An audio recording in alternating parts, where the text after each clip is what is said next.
Hey up lads and lasses, Damphyre here, back again with some more Infinite Lagrange.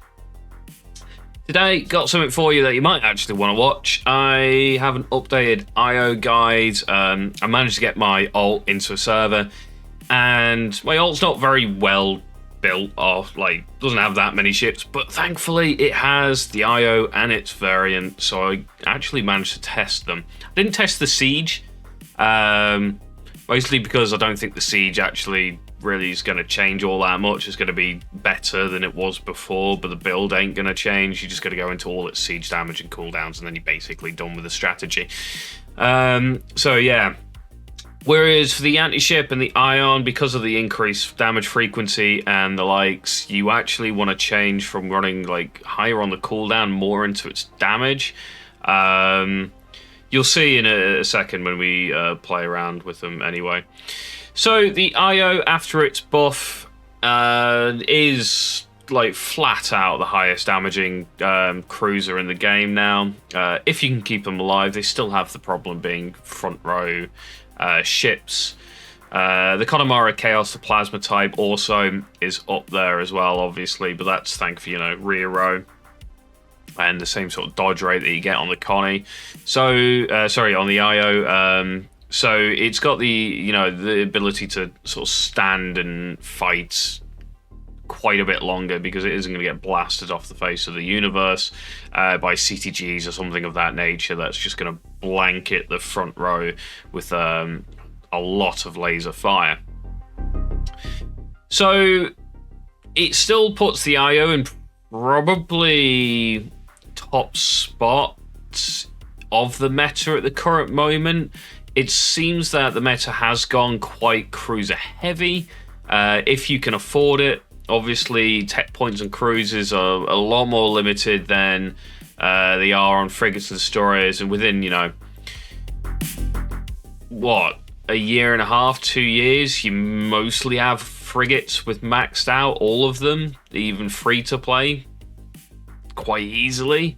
As long as you're managing your Proxima properly anyway. You can definitely get that going. Destroyers, not too far after that. Cruisers, I'm 3 years in. I've spent a bit of money on the game. Actually, am I 3 years? I might be 4 years in now. I've completely lost track now, honestly. A long time. And I don't have that much cruisers for tech points wise anyway. As you can see here, my Connemara Chaos still has basically nothing in. My Cass, my Io, my Callisto, and my Light Cone is where all my points are currently sat. I pulled everything out of the Jaeger. I think everything out the Jaeger went into my Light Cone, so I wasn't previously using Light Cone. I have used Connie Chaos in the past, but I pulled the points out of that to go into the Cass because I got the support type, and the support type is just too good not to use. Kali, I believe I pulled Chimera points out for the Kali, and that was because I got the Type B, the heavy top, and that was back when the Type B was the top damage dealer, as it were. It would be unreasonable to pull points out of Kali to go into Connie now, which I might do at some point, maybe next server. So anyway, the IO's damage increase is it's not even just substantial, it's a hell of a lot of damage potential this thing now has. So you can see here, even at base with no tech points in, we're almost at 30,000 anti-ship, which is just absurd. We go over to the high speed, it's even slightly better than the Type A and the Siege. The Siege having 23,000 anti-ship is just nuts, considering it's meant to be shooting bases and stuff. Albeit, it has to be said, I guess if you can blow through a base as armored, surely it'd be able to do that with a ship as well. So I guess it kind of makes sense as well. So we'll start off with the A time. Generally speaking, the way that I tech these is stayed relatively the same. You go into the additional propulsion system so you can pick up its extra evasion, because this will keep it alive on the front row a little bit longer. and now I know I can put tech points in the hub. It's amazing because you couldn't do that for ages, so I used to just have to talk through these. There is nothing that you want in the propulsion system. It's just the additional propulsion system, and then going into the armor system here, where you want to pick up the increased ship HP. You have an option here of picking up the hit by missiles and torps. I'd actually recommend skipping this one on this ship. I normally do like picking it up, and it isn't bad on this ship. Because when it retreats to the mid-row, it is more likely to be targeted by missiles and stuff, and that's kind of where you want your cast to be healing it. So giving it, you know, some extra evasion actually does help here. But in the current instance of a hell of a lot of things like CTGs running about at the moment, Eternal Storms are cropping up as well, and IOs and Connie Chaoses, you might actually want to go into double energy resistance and do it earlier than you would normally, which does mean you are losing the 30 physical resistance here, which kind of sucks, because if people start running things like Chimera a bit more, you'll struggle a bit. If that starts happening, drop one of the energy reses and pick up the other physical resistance there instead. But at the current moment, I think you're going to be seeing a lot of IO and a lot of Connie. So yeah, go double energy resistances is probably what I'm going to recommend there. After that, into the absurd, absolutely absurd Viggen iron cannon system. And yeah. So, Overdrive turns off all other weapon systems, increases damage frequency by 4, increases continuous fire duration of the main iron plasma cannon by 100%, and increases hit rate by 35% every 90 seconds for 30 seconds with a 15-second cooldown. This isn't the worst strategy in the game by a large amount, but in my opinion, I don't like picking it up now. I prefer getting the more constant damage that you can get from going for something like double iron damage with double cooldown and the hit rate. You have only got a pretty limited amount of slots, only 6 realistically on this. So you kind of want double hit rate because its ability to shoot stuff isn't the best. It's okay against cruisers and above, but anything below that, this thing will really, really struggle to hit anything. And due to the nature of how the iron cannon weapons work, if they do miss, they miss the entirety of the damage frequency. And they have to go through that duration, but then it'll reset. And then they have to go through the cooldown, and then they'll fire again. And so you potentially lose a hell of a lot of damage output if it misses. So, yeah. Double hit rate is a requirement on this, and this is how you just have to open this ship up with that.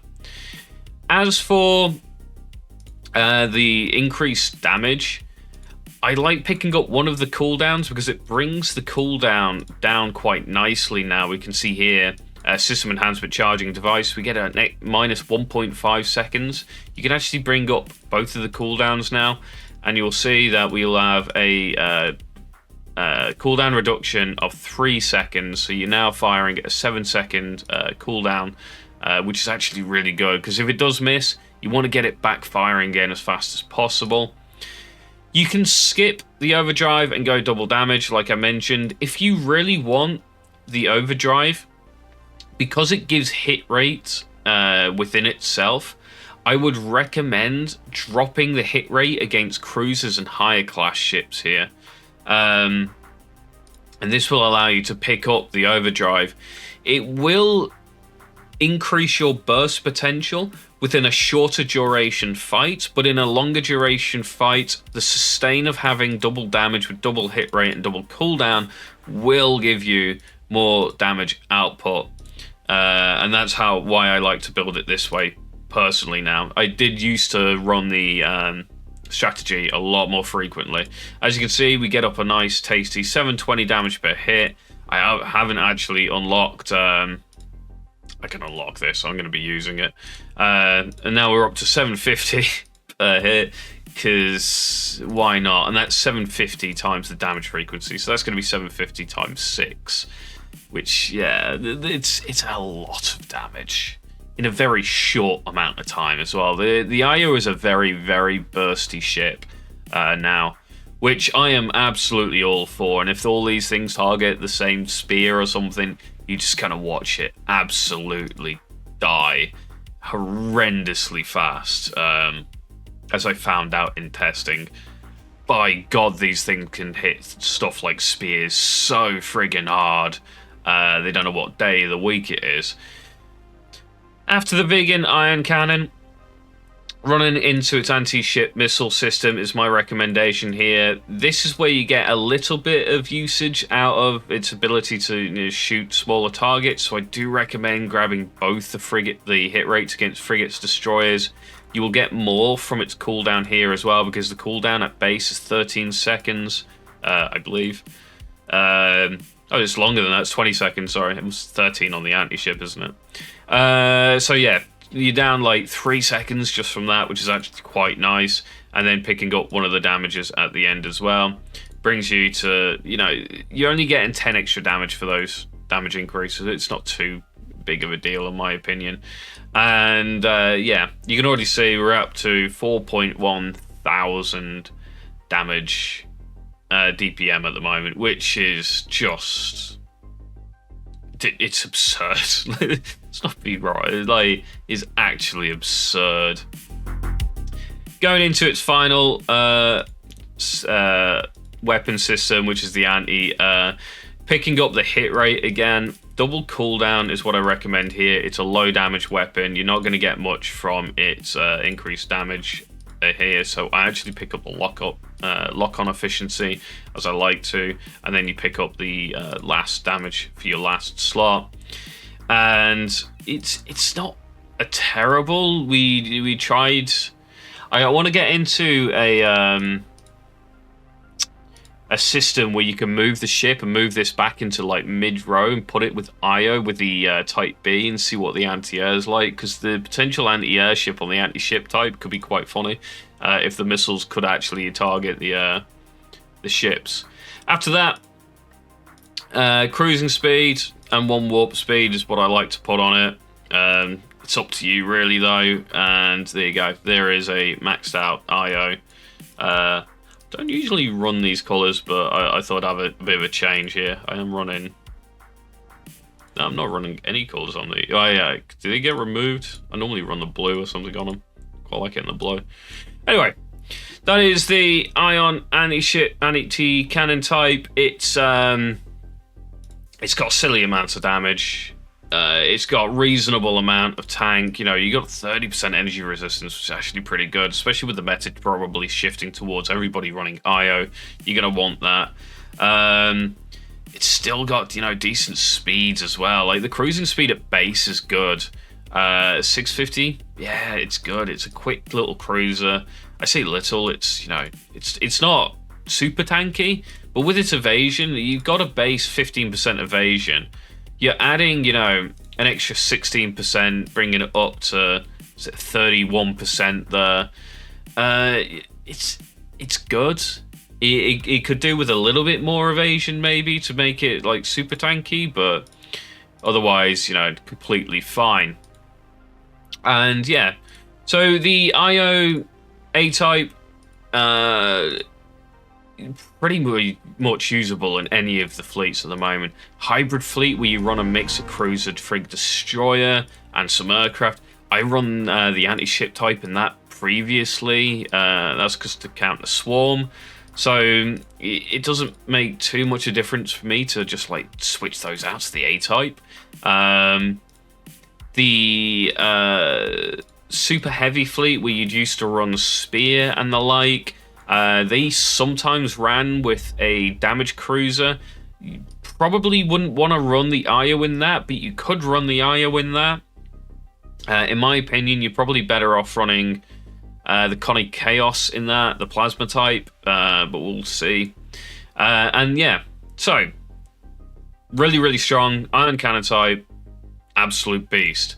Moving on to what I still considered before was a very good cruiser, is the anti-ship type. Now, the anti-ship type is very much an anti-meta ship. I ran it with series tacticals specifically, just 2 series tacticals with the cruiser upgrade, so the only buffed cruisers. And then the only cruisers I run was IO high speeds, and so I used series for healing them and stuff like that. And I ran them into swarm fleets, and that was when you had that Brig Destroyer front line of Eris and Oris, and then they had the Jaeger and the Predator, or sometimes they'd have the Marshal Crux in place of the Jaeger. And it was that swarm fleet that pretty much everybody was running for a period of time. And God, these things can chew up their front line.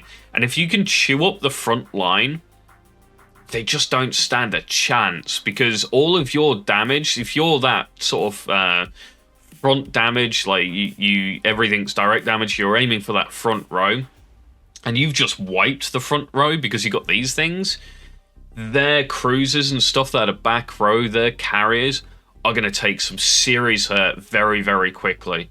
Direct fire weapons just generally have a better damage output than indirect fire. For the most part, there are obviously things like the Calypso Torp that sort of change that around a little bit. But for the most part, a lot of the damage output from ion cannons and stuff like that is flat out higher if you can get them to hit. Getting rid of dodgy front rows is this thing's specialty, and this will chew up Carillion Special. It will chew through Heavy Cannon Eris and any dodge-based ships on the front.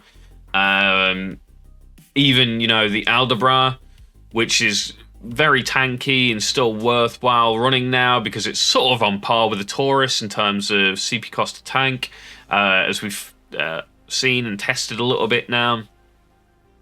It's, well, the Aldabra doesn't have much energy resistance, and this is an energy damage ship, so, yeah.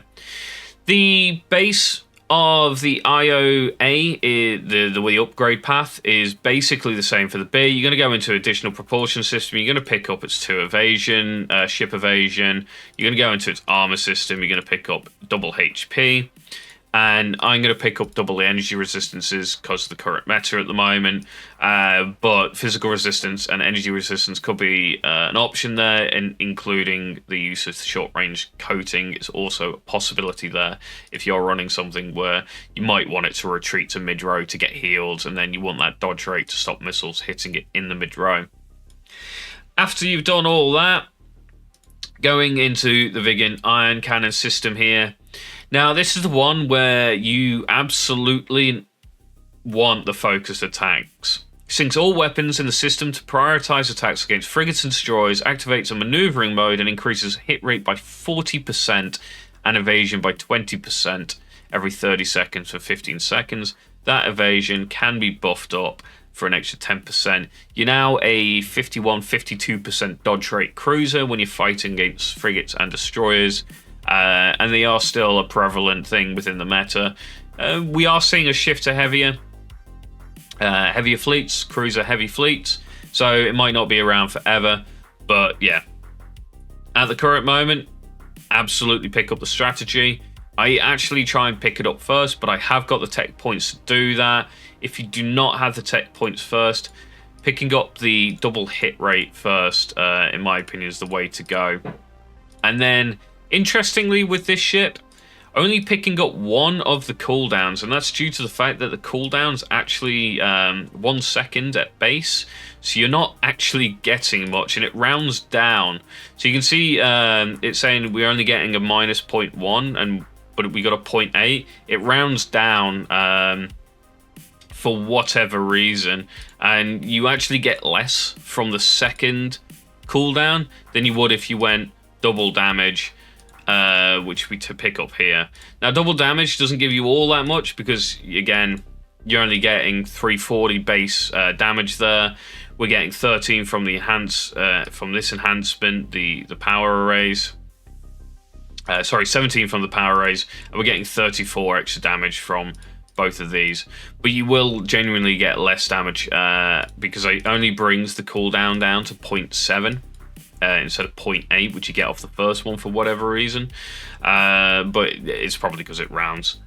So that is my way that I like to set up the cannon on this thing. And yeah, you're at 33,613 damage. And it's just the weapon system, and this weapon system is utterly devastating. It's a 3-second lock-on, 0.8 cooldown, so even if it misses, you've only got the 4-second duration to wait before it will cool down again. And then you're attacking again. It's such a rapid-firing weapon system. And if it connects, 425 times 5 damage per hit, oh my god, it hurts. And again, like, when it hits, it's not long before it it's going to fire again. And if it loses target because it's gone to the mid row, it targets quickly. It is, in my opinion, one of the best cruisers for just... If you see like that swarmy Frigg Destroyer fleet, try these, honestly. They're devastating. Absolutely devastating to them. After that, going into the anti-ship missile system. Here again, it's mostly against the frigates destroyers that you're looking to use this system. You have got cruisers and battle cruisers and stuff within here, but they generally don't have a problem hitting those because of missiles having slightly better hit rate at base than everything else. So going into double hit rate here for the frigate destroyer, picking up the cooldown, you only get one cooldown, which is a shame here because the cooldown actually does quite a bit here. You're at 13 seconds, so you're losing like 2 seconds of cooldown, which is actually quite nice, and bringing that down to 9 seconds would be quite good, like sub 10 seconds. Unfortunately, you don't get that option, so I'd recommend picking up the extra damage here.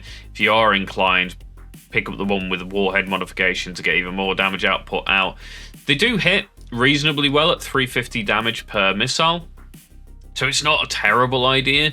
To go double damage here potentially instead of the cooldown, but I like the cooldown just to work with the fact that you're a rapid firing ship with the laser anyway. Just keep that rapid fire up, keep the dodge rate, and just the weight of fire going at dodge rate ships is what actually kills them. Going into its last system here, it's basically the same as before.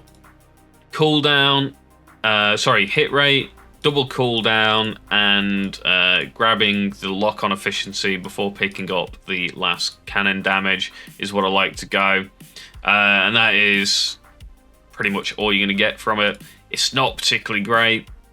Again, it might be another one to like test in possibly like with a light cone in that mid-row, if you can get that one where you can move ships to mid-row. And that's mostly just due to the fact that this has got the ability... Oh, it actually doesn't have the ability. I swear this used to have the ability to shoot at fighters and corvettes. Maybe I was wrong. Well, there you go. Probably won't work then by putting it into the mid-row. Something to note on this, it has actually got pretty good tactical on here for its command system. If your fleet command point is greater than that of your opponent before entering combat engagement, then the enemy fleet cannot retreat within the first 30 seconds of engagement. You can upgrade this and you get 45 seconds in total. Don't quite have the tech points to do that. I do if I have this, with experience on it and stuff. 45 seconds is quite often not quite enough time to really get some damage output in. With the exception, well, when this is in fleet, it will destroy the front row of your swarm fleets, but they normally retreat when the carriers are taking damage, which is around the 132 minute mark most of the time. There are some ships some fleet designs that I'll just go straight for them and try and finish them off. And in the case of that, if you do add like a couple of these in, you can get 45 seconds to try and kill a carrier or a battle cruiser off as soon as possible. And you might as well do that. But yeah, it's neither here nor there, to be honest with you. Which is a bit unfortunate. Obviously, against newer players, it's better. I don't know, I hate doing it, but if you do run into a new player and they can't run away for 45 seconds, this thing will just chew through their fleet. Unfortunately, it's a little bit oppressive in that regard for certain. And propulsion system, same as the A-type. Go, one of each. You don't have really a choice. You can go double cruising speed, I guess. It's up to you, really.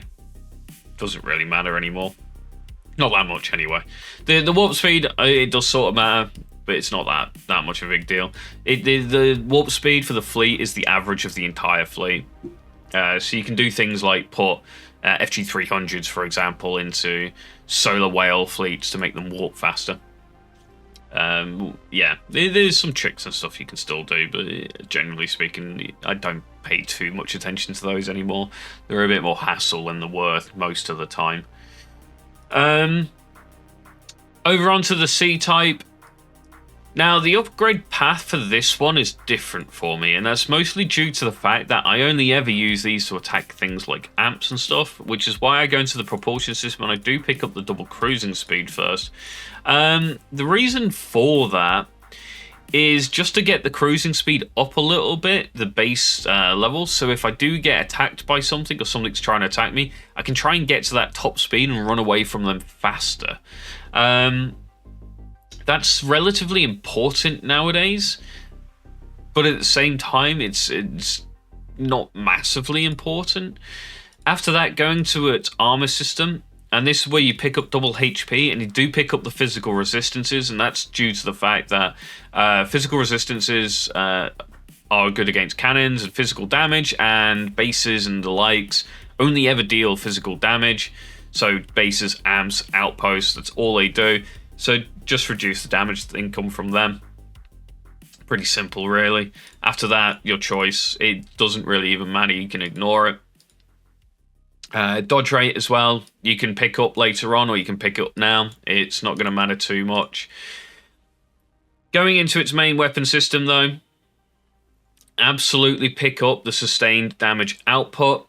You're going to get the most from that. This increases the weapons rounds per cycle by 3, and the primary ion cannon's continuous firing duration by 60%.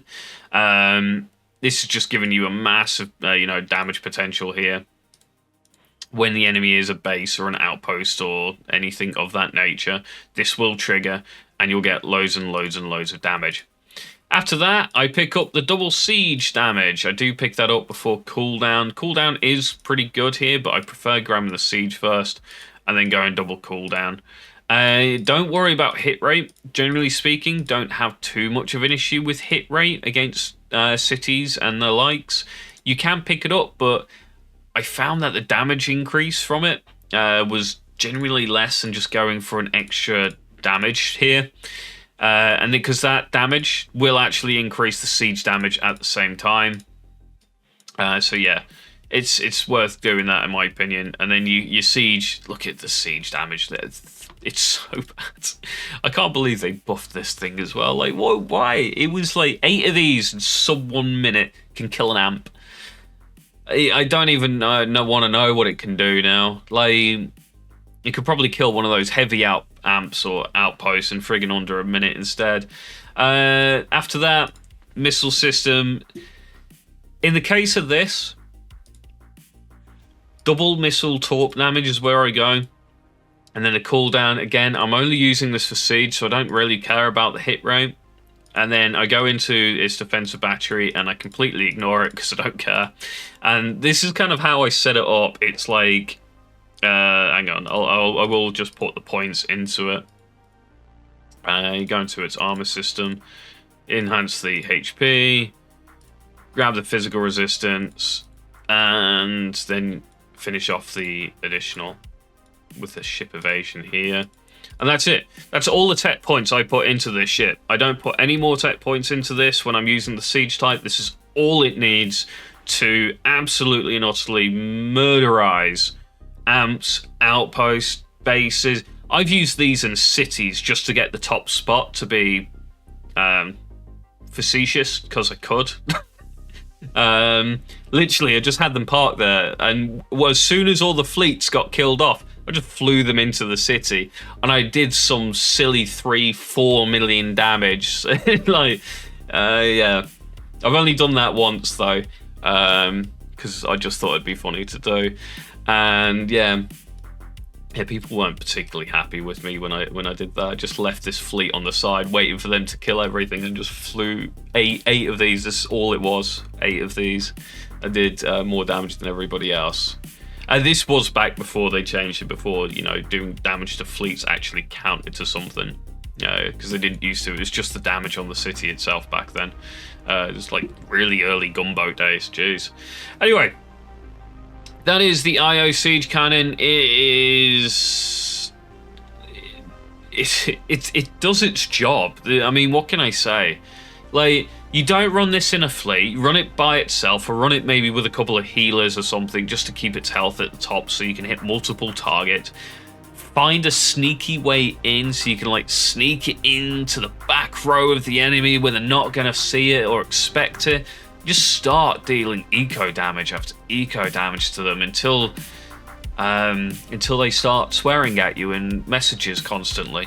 But yeah, you know, it's the name of the game. Unfortunately, you win with eco, and if you can keep it in that eco, this is how new players, by the way, can do like so much work for your union. If you can take out the enemy eco, oh God, your union will love you forever, and you don't need much to do it. This thing just makes it faster and easier and better, but you don't need much, and this is the epitome of siege warfare.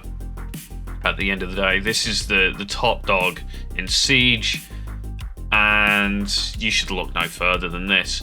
Which is, you know, we've now got one of the highest damage dealers in the game. It's got the best anti-swarm in the game, in my opinion, and it's always had the best siege type. So, you know, with the IO A type being so goddamn strong now, it's the IO is just a jack of all trade ship, and I love it. It's one of the best looking ships in the game as well, and it's got purple thrusters, which is awesome. So, you know, there we go. Anyway, thank you guys for watching. Don't forget to like, comment, and subscribe. And I'll catch you next time.